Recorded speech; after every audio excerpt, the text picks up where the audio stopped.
We are following breaking news out of Kansas City, where shots have been fired at the end of a celebration for the Super Bowl champions, the Kansas City Chiefs.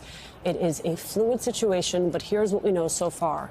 Officials say 10 people were shot and rushed to local area hospitals. The shooting took place at a garage near the city's main train station. 2 people who are armed have been detained for further investigation. Officials are asking people to exit the area as soon as possible. Let's go down to NBC News correspondent Jesse Kirsch, who is in Kansas City, Missouri, with the latest. Jesse, what more can you tell us? Hey, Alicia, so I want to flag a picture you're seeing right now. This is a live image from just outside of Union Station on the outskirts of the stage area for the Kansas City Chiefs parade. And you can see authorities appear to be putting someone in the back of a vehicle, someone who was escorted over to this vehicle and placed into it based on what our photographer has been able to see. And that is the live picture you are seeing right now. So we're going to stay with that picture on our camera so we can get as much footage of it as possible. But I am going to continue talking about everything else that's unfolding out here. And, you know, if you want to show other images, by all means, but we're going to keep the camera over there so we can get as much footage of that as possible. So here's what unfolded. We were at the aftermath, the immediate aftermath of the celebration for the Kansas City Chiefs. For context, this is a town that loves its football team. This was the back-to-back Super Bowl championship parade and rally. Officials expected around 1 million people could be out here. We have really nice weather. It's around 60 degrees out here. That is something that can always boost the turnout at an event like this. And with so many people in the downtown, that would be like having roughly double the population of Kansas City in this downtown area at the same time. And in this immediate vicinity of Union Station, where the rally was, there were thousands of people out here. The rally had just wrapped up. This was about an hour ago, a little bit more than an hour ago. And then we noticed something did not seem right. We saw people that were running away from the train station. And that is something that you don't expect in the aftermath of a large event, right? Who goes to a sporting event and then runs out of the event? You know it's going to take a while to get out, so you move at a trickle pace.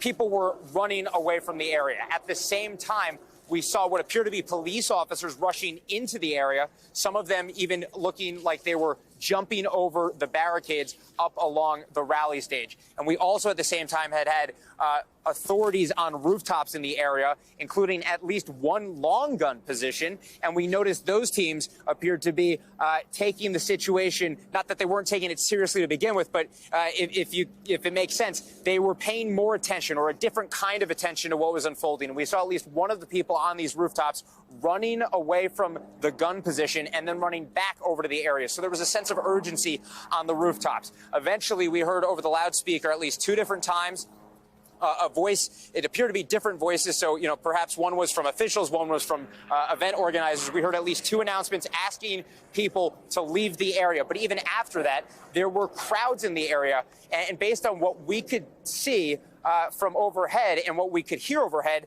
I think that it's safe to say that the vast majority of people who were out here, Alicia, would not have realized what was unfolding, even with the sirens in the background. Because, again, with so many people out here, you know there are police. You know there are ambulances on standby. And so it's not something that's initially maybe going to raise an alarm bell for you if you hear the sirens going off. But we have had a fairly continuous stream of the sirens going on, even as people milled about, even as they were asked to leave the area. And just to add a little more context to this, we've even had children out here in the last 15 minutes or so, I would say. So there have been families out here, even as all of this was unfolding. And again, we're talking about a small area in downtown crammed with an awful lot of people. And even well after this incident was unfolding, we had people that were making their way out of the area calmly and walking. And I think that just speaks to, if there were a broader threat, it would not have been easy for people to quickly disperse, Alicia. And I just think that speaks to, of course, we're looking at a situation where officials have said at least 10 people have been shot. There are 2 people in custody, according to officials. But just think about, with so many people here and the way that we've been seeing people make their way out of the area, there's only so much faster that people could have been moving. And I think that just speaks to the potential for something far worse to have potentially have unfolded. And it seems that, all things considered, this was a better situation than it even could have been. Of course, you don't want to hear about anyone being shot, but if that makes sense, you're looking at a situation where a lot of people were in a very vulnerable situation for a while. Jesse, anything we know about the 10 people who were shot, anything we know about the 2 people who are armed who have been detained for further investigation?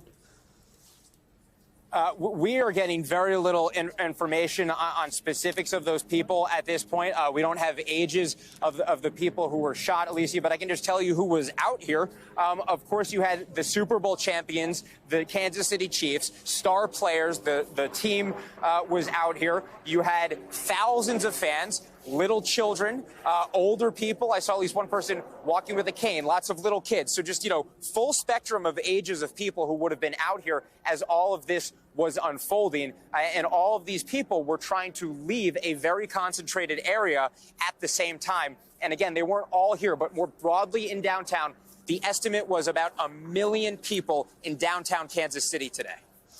Jesse, as you've been speaking with us, we are learning from the Kansas City Fire Department. They are confirming at least 1 dead. We're going to continue to bring you those numbers as we have them, let you know when we can expect to hear from officials. A crowd this large, Jesse, in the run-up to this event, what were you hearing from officials about the type of preparations that were underway as it related to security, again, for something happening in a wide open space, a large crowd on a beautiful day, what was meant to be a celebration? Talk to me about sort of the layers of security that were in place.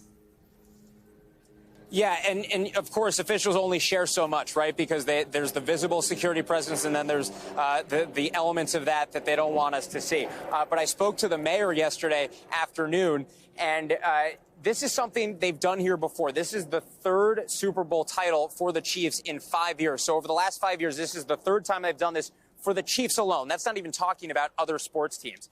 The mayor said this is something that goes on for months, right? This isn't an overnight thing. This isn't something they suddenly came up with a plan for when the Chiefs won the Super Bowl on Sunday night. So that's the broader situation. But I can also tell you, Alicia, you mentioned the weather. So they were going off of an estimate of about 1 million people based on last year's parade. The weather is better this year, the mayor told me. And that was something they were expecting could up the number of people. Another thing that they were expecting could potentially factor in to the weather is the Taylor Swift effect. We were waiting to see if she would be here. Of course, her boyfriend is on the Kansas City Chiefs, Travis Kelce. There's been all kinds of attention on that couple throughout the football season. And although it appears she wasn't here, we didn't see her on any of the video that we've been seeing. But even the possibility of her being here because of her star power had officials thinking that there could be a larger crowd. So what we are seeing in terms of the setup, and we were right down there yesterday talking to the mayor, and he told me what we were seeing was built for a bigger crowd potentially than what they had last year